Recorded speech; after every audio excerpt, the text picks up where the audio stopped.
Today on CityCast Denver. A few months ago, a couple of journalists at 9 News were thinking about all that federal pandemic aid money that went out to businesses around the country.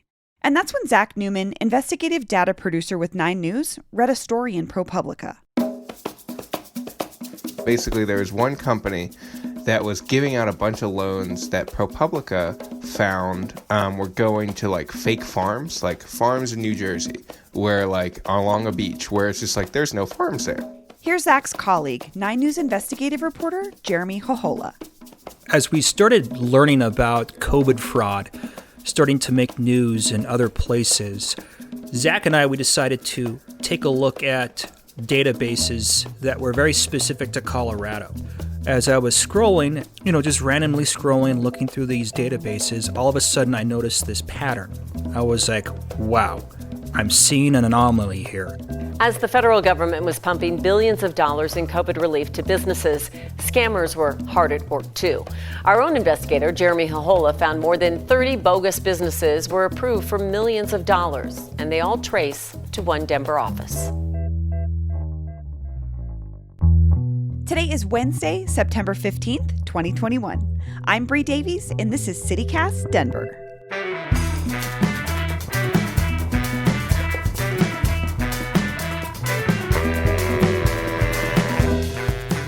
So, Jeremy and Zach, welcome to CityCast Denver.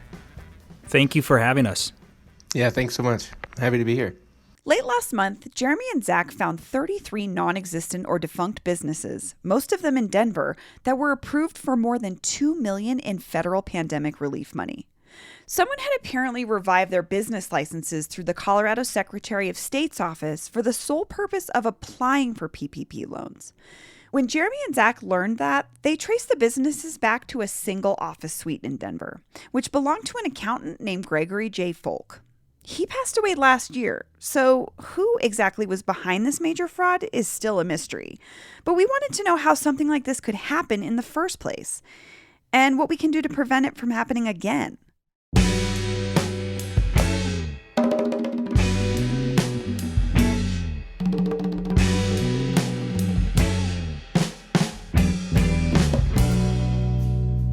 Jeremy, paint a picture for me here. Exactly how much money has been lost to PPP loan fraud, like the one you and Zach uncovered here in Colorado? There's an estimated $84 billion in fraud nationally with these COVID relief programs, and we only found $2.3 million. So what we found is a tiny speck of the fraud out there. And it's just a testament of what else is potentially out there. We've spoke to federal agents about this case, and they've been telling me that they are going to be chasing this money down for the next 10 to 15 years because there's so much fraud out there. Yeah. So how did this happen? I know that they revived these businesses to get the loan money. So how easy was it for them to do that, to revive them? I have the stack of the 33 bogus entities, right in front of me. And if you look at the top of the license when they revived it, all they had to pay was $100, which is $100 to revive a business license. And then, it's a small investment to get $2.3 million. And so whatever happened here, someone using Greg Folk's name or Greg Folk himself went into the Secretary of State's office. They were able to log in, and they were able to find these old business licenses, hijack them, and then revive them on paper just with a few clicks of the mouse. And it's been my understanding, after talking to a white-collar crime investigator who did a lot of fraud investigations involving the Secretary of State's business licensing system, is that the fraudsters know in Colorado is one of the places where you go to commit fake business fraud because it is so easy to go in there and get into the Secretary of State's business licensing system and do this. In other states, there's more stringent gates that somebody has to walk through before they can do this. In Colorado and in a handful of other states, what I've been told, it's that this is just really, really, really easy. One white-collar crime investigator I spoke to said there was a address here in Golden that had hundreds and hundreds and hundreds of fake business entities tied to it. And what that was somebody in China that went into the Secretary of State's office, created these fake businesses, and they were using it to create these entities to sell counterfeit goods or to do trademark violations where they were just selling stuff online. And they would create these businesses that looked legit. So if someone was buying something online, they could Google that business and they could go online and look it up on the Secretary of State's office, and it says in good standing.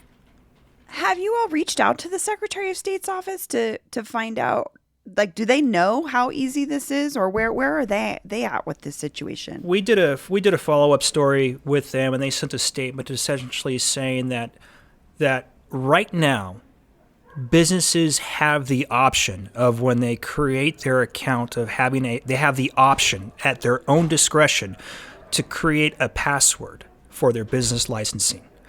I'm not sure how long that's been in effect, but when you have businesses from the 1990s and the 2000s, still accessible online, Yeah. it's a loophole in the system, and they did say that they are pushing for legislation, the Secretary of State's office, that would help with business identity theft.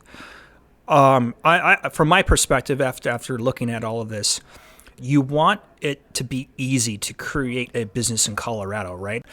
But when you have so much fraud in this database, in the business licensing system, that fraud is hurting the taxpayer. It's hurting the little guy that needs help. And so there may need to be something done in the business licensing database to make it stronger, because fraudsters know it is fertile ground to commit fake business fraud there. Were these Colorado businesses Denver centered originally, or were they all over the state? They were. Most of them were like the Denver metro area. Some of them were. One was in Fort Collins, I believe. But most of these were Denver centric. Does this mean that Colorado businesses lost out on PPP money? Like, what is the impact for the business community here of people that were actually trying to keep their businesses, actual legit businesses, afloat? So we've done stories on businesses that struggled during the pandemic to even get PPP funding. There were businesses that, applied, and they just could not get their foot in the door because these were smaller businesses that didn't really have a banking relationship with their banker. So like, you had a lot of large companies that were able to get these loans quickly because, the CEOs of these companies will go golfing with the bank manager, and they could just pick up their phone, call up their buddy and say, hey, hook me up with this PPP money, and boom, they'd get it. Smaller businesses that really don't have that, intimate banking relationship with the bank, they had to go online, submit an application, and there was a clog. There were so many people clamoring for this money. But then you had financial tech companies, which made it easy, where you just went online, plugged in an application, plugged in your numbers, plugged in who you were supposedly were, and boom, the money would come. The money would be approved. And so you what you have here is you have $2.3 million that was approved that should have gone to a small business that was struggling during the pandemic. And there were a lot of businesses, as you know, that were shut down during the pandemic because they just could not survive. So meanwhile, you have fraudsters, hanging on the beach in Cancun, drinking martinis and, daiquiris with this money. Then you have small businesses that just shut down because they just couldn't. That's like the saddest part to me is knowing so many small business owners that didn't get to take advantage of this and or like you're saying. I had a friend whose business was in that clogged system, like waiting months for a PPP loan for their small business and never seeing it. So they actually just went through their own bank and like got a sort of line of credit to cover their bills. So they had to kind of do something different because they couldn't get in. Yeah, I think this story is kind of proved more than anything of just like, once you know how to navigate the system, it really benefits you. Mm-hmm. Whether or not you should or shouldn't have is a whole other question. But yeah, no, I definitely feel for those. When we posted the story, a lot of people reach out frustrated and heartbroken over the fact that they couldn't get this money, and then to see it go elsewhere it's really it's tough, and it's, you know, another example of the system not working. You guys reached out to some of these folks who owned these zombie businesses before they were revived. Can you talk about some of the people that you talked to, who they were, what their experience was, how they felt about this happening to them? These people felt violated. One of them was a dog training company that shut down in the early 2000s here in Denver. And his license was hijacked and revived. He was totally surprised. We talked to a guy named Chris Tucker who used to run this metal bronze casting company. He would do artwork, and his business was revived, and he felt very disgusted and violated that someone came in and used his business name to get these funds this way. And then there was other businesses I talked to that did not make our story, that were just totally shocked. You had an old window business that existed, and the guy was like, "Whoa, what happened? I moved away. I had no idea that this happened." And then you had that VHS company. I talked to that family. It was an old VHS store that they took over and revived, and, you know, hijacked that license, and that family was like, "Whoa." And that store shut down, I think, in the late 90s. Jeremy, you mentioned earlier that the Secretary of State's office sent you both a statement that mentioned a password option for businesses who want to protect their business licensing. Is a password really the best way to prevent business frauds? Is this the right solution? I think it would prevent it if the business entity chooses to create a password when they go into the system. And right now, the Secretary of State's office says that's really just an option at this point. For a business entity to create a password that would attach to their account. I think if they maybe made it like a requirement, that would probably button down the fraud. I would imagine. Right now, they said it's at the discretion of the business entity to establish a password, which indicates that, you know, there's the possibility that anybody can go in there without a password and do their fraudster business in there.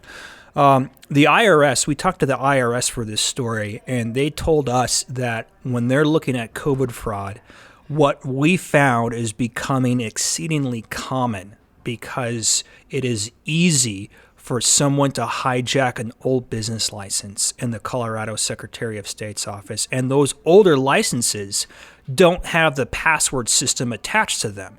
So it's easy for someone to go in there, get that, claim that business, change the name, hijack it, change the address to it, and then, get this money.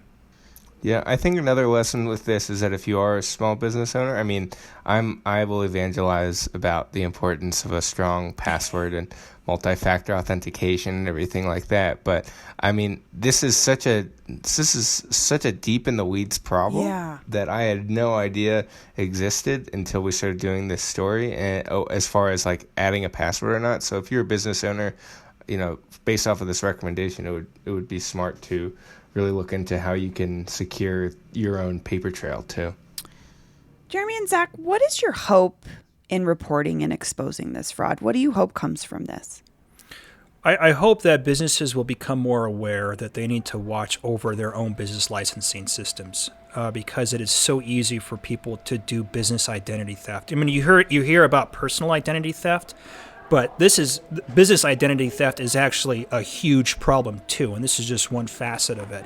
I also hope that some of the money the taxpayer, I mean, this is money that we worked hard for, that was taken out of our checks to help our fellow Americans, to help our economy, to help our fellow Americans, survive this pandemic. And, we pay taxes. All of us pay taxes. And this is money that a thief came in and took from us. This is our labor. This is our hard work. And I hope that by us reporting it will put pressure on law enforcement agencies to chase this money down, and also to prosecute the people who take advantage of this, to actually put the people in jail who do this, because this is a violation of the U.S. taxpayer. After reporting the story out, I really hope people will take this more seriously and see what this actually looks like. Like when you think, okay, 60,000 here, 60,000 there, for taxpayer dollars, like not great, but like, okay, what's the big deal? But when you zoom out, $2.3 million, Right. I will never be a millionaire in journalism. So to see that just leave and not know where it is it's grossly unfair to those businesses who couldn't get the money and were struggling, and they're suffering while others are benefiting. So I really hope that folks take a closer look and try to identify what loopholes exist in the system. I think we found quite a few, and closing those loopholes. Thank you both Absolutely. for talking with me today. Yeah, we could talk about this all day. Yeah, thanks for having us. Thank you so much for having us. And here's what else is happening in Denver today. Earlier this week, City Council voted 11-2 to extend a contract with Environmental Hazmat Services, a company Denver hired to conduct the homeless encampment sweeps. Denverite reports that some community advocates say Environmental Hazmat Services has been abusive to houseless people and failed to adequately clean up sites. Everyone agreed that keeping the public right-of-way safe and clean was crucial, but critics of the sweeps still argue that there needs to be a better way to deal with the needs of the houseless community. To follow up on our story from yesterday on Douglas County's split from Tri-County Health, it looks like Dougco is in the market for a qualified director for their new health department. Unlike the 3 commissioners who made the decision to split off and make their own health department, this position actually requires a background in public health. So hit up the Dougco commissioners if you think you're the right human for the job. That's all for today here on CityCast Denver. If you enjoyed the show, why not take a minute to tell a friend about us, rate the show wherever you get your podcasts, and subscribe to our morning newsletter. We'll be back tomorrow morning with more news from around the city. See ya!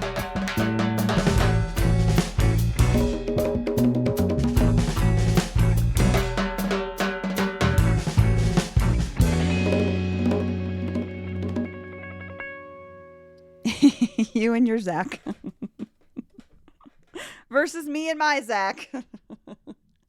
We all have our own Zachs. I just needed to specify it was your Zach.